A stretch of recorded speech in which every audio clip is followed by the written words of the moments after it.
Bonsoir et bienvenue dans votre émission Rupteur. Votre émission a 1 an aujourd'hui. Nous vous remercions de votre fidélité. Et pour l'occasion, nous sommes ici en Belgique pour la prestigieuse course internationale de supermotard Ameti, à laquelle ont participé 3 Martiniquais. Tout de suite, le sommaire de votre émission. Une émission bien spéciale pour notre anniversaire. Comme vous l'aura dit Gianni, on s'envole très loin cette fois et c'est en Belgique que nous sommes allés pour vous rapporter des images. Puis un tour sur le championnat de course de côte moto en Martinique à Rivière-Salée et quelques caméras embarquées pour votre plaisir à tous. Ça commence tout de suite dans Rupteur.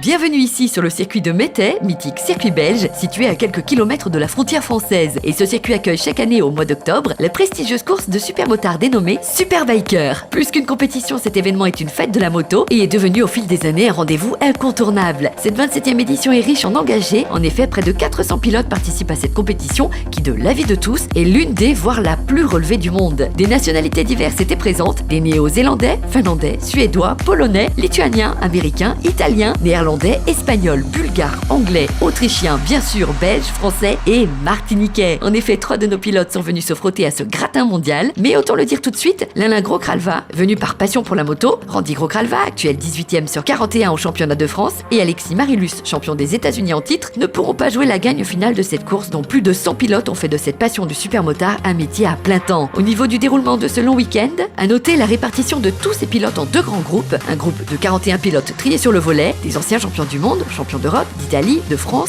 d'Espagne, de Belgique, vice-champions et autres très grands pilotes, et un autre groupe de plus de 300 pilotes prenant en compte l'inscription de tous ceux qui voulaient participer, et bien sûr de nombreux pilotes très expérimentés étoffent ce groupe très fourni. Nous voilà donc partis pour une longue séance de qualifications diverses, car pour tous, le but ultime est d'être présent aux grandes finales. L'Alain fait partie de l'un des groupes de 42 pilotes, dont 12 seront retenus pour la demi-finale. Parti 30e, il ne remonte qu'à la 24e position et se voit redirigé en repêchage. Cette fois-ci, 30 pilotes au départ et 4 retenus pour la demi-finale. Parti 18e, il fait une excellente remontée, mais ne peut faire mieux qu'une 10e place éliminatoire. Le week-end s'achève ce samedi soir, mais il est quand même heureux.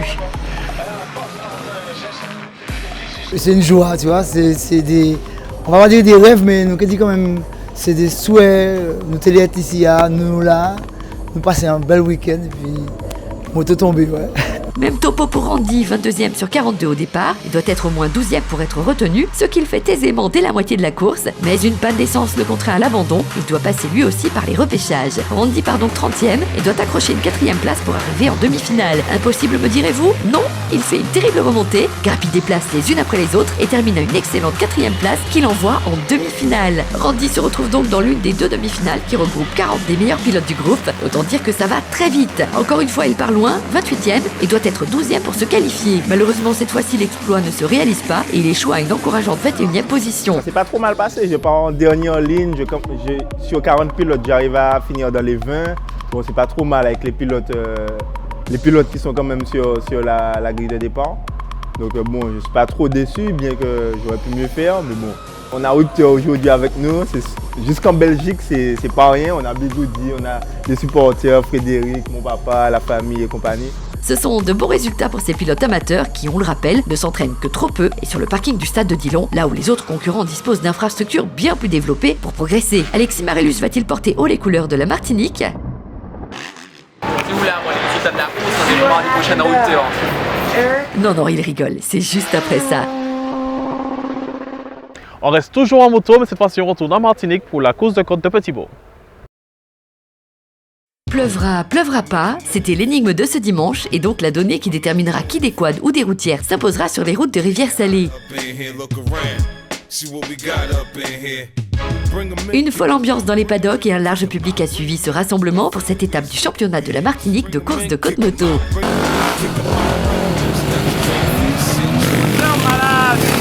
Tracé parmi les plus rapides où les écarts sont minimes et les performances de l'après-midi, après une météo menaçante le matin, laissent présager de belles choses. Pour le déroulement de la course, Tony Catier a signé les premiers chronos de l'après-midi. Il est en tête à la 2e montée de classement. Les cartes sont redistribuées après cette 2e montée et le passage de la fusée Ramanic, qui avait chuté aux essais et qui ne s'est donc élancé qu'à partir de ce 2e round. Derrière se joue un jeu de chaises musicales entre Armel Griffith, qui reste en embuscade, Bruno Colono, qui se remet peu à peu de sa blessure au poignet et qui se bat encore avec quelques petits soucis mécaniques. Julius Salik, sacré champion de sa catégorie 650 cm3 dès cette course, est dans le sillage. Et un revenant en la personne de Stéphane Boss, ce nom vous dit quelque chose? Et oui, dans l'univers de la moto, supermotard et cross en Martinique, il n'y a pas que les Bel-Air au fond. Stéphane Boss fait partie de cette génération dorée qui, dans le début des années 2000, faisait partie de l'élite mondiale. Reste du fait Al Philippe qui a une carte à jouer aujourd'hui. Pour lui, c'est le championnat qui est visé. Grégory François, après avoir apporté quelques améliorations à son véhicule, va tenter de dompter sa mouture et renouer avec ses bonnes performances passées. Voilà un décor bien planté, on y va au niveau des résultats. Stéphane Boss échoue à la 5e marche. Une bonne reprise, champion? Je suis en thérapie. En fait, c'était pour moi un retour aux sources. Alors, je suis un passionné. J'ai décidé aujourd'hui de participer pour donner de l'espoir et du courage à beaucoup de malades. Comme quoi, en étant malade ou pas, on peut réussir dès qu'on en a envie à travers une passion. Julius Selig, précédemment cité, finit à une bien belle 4e place. Colono Bruno profite des 2 dernières montées pour signer le 3e temps. Mais en fait, ce n'est que partie remise. Aujourd'hui, Ramanik fait une belle prestation. Il fait un super chrono, mieux que l'an dernier. On dit le papy flingueur, mais enfin, il n'est pas papy. Hein. Sur la route, il va très vite. Hein. Et aujourd'hui, je me suis fait plaisir. J'ai même vu Boss et j'étais vraiment content. Je garde encore les points en tête du championnat. La prochaine course au Font-Saint-Denis, je crois, ça va être chaud. Tony Catier aura tenté de rattraper la fusée Ramanik, mais enfin, il finit par conséquent à une superbe 2e place, avec enfin des sensations retrouvées. Ouais, franchement, là, je reprends confiance en moi et je pense que ça va continuer, quoi. C'était pas évident, mais là, ça va commencer à aller vraiment mieux. Ouais. Il n'y a pas eu de casse.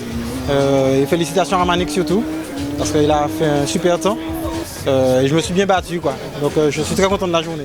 Et c'est donc Charles Denis Ramanik qui s'adjuge la victoire. Il passe par un trou de souris pour signer le record de la piste en 43 secondes 20. Et on avait un petit peu de pluie, on ne savait pas trop quoi mettre. Bon, ça s'est quand même bien passé, puisque finalement, je gagne la course, tant mieux. Il se paye même le luxe d'être plus rapide que les cartes. Déjà, battre les kartings, je suis très heureux pour ça. Rendez-vous le 24 novembre dans le Nord sur les terres de Font-Saint-Denis, en espérant un temps clément et certainement pas comme l'année dernière. On allait oublier. Un petit clin d'œil au Benjamin de la course, c'est d'Ivan Luchel. Il part ce jour pour des présélections à la Rookies Cup. Je me sens bien. Je pars assez serein, un petit peu de pression parce qu'il y a plusieurs participants et ils en retiennent qu'à 10 à la fin, donc j'espère être retenu pour ces 10. Dis-nous un peu plus, Livan. Mais c'est vraiment difficile quand même. Parce que je m'entraîne sur la PlayStation et il y a certains circuits qui ne sont pas sur la PlayStation, dont le circuit où j'y vais, les 2 circuits. Donc ce sera un peu difficile pour moi. Je regarde un petit peu des vidéos sur YouTube, comment ça se passait, comment ils étaient. Mais je vais essayer de reproduire, je vais essayer de faire de mon mieux. Voilà, force est de constater que malgré le manque d'infrastructures, les sports mécaniques ne manquent pas d'ambition aux Antilles. Souhaitons à plus de pilotes de briller au-delà de nos frontières. Allez, après on retourne se rafraîchir et le mot est faible en Belgique.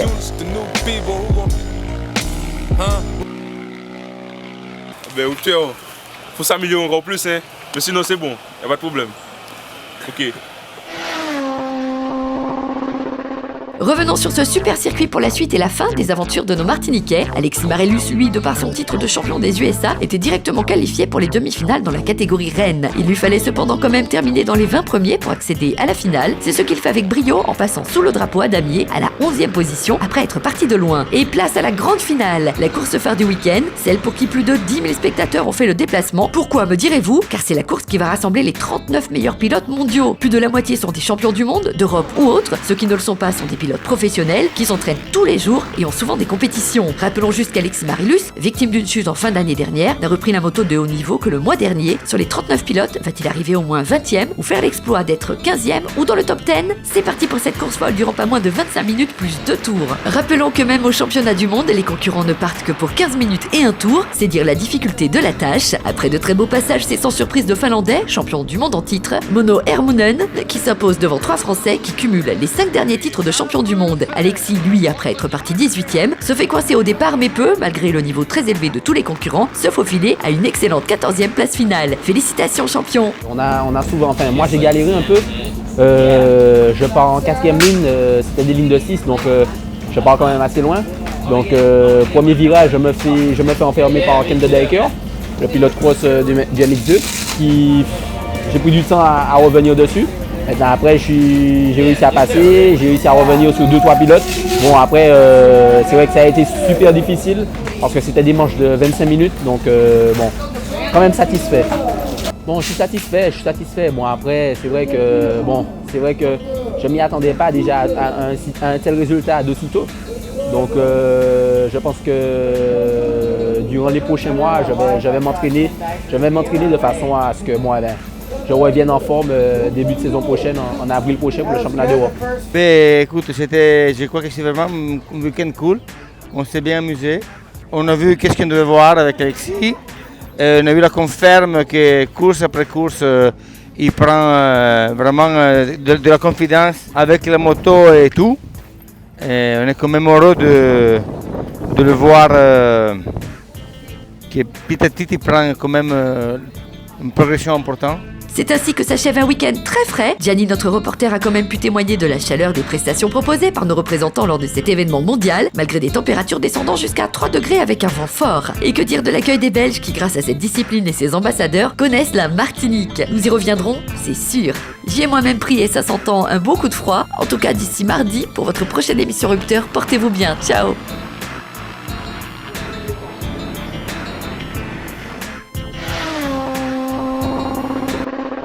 C'est ainsi que s'achève votre émission Rupteur depuis la Belgique. Il fait un peu frais, mais en tout cas, on est resté chaud dans les cœurs. Le rendez-vous est déjà donné la semaine prochaine dans votre émission, même heure, même antenne, sur ATV.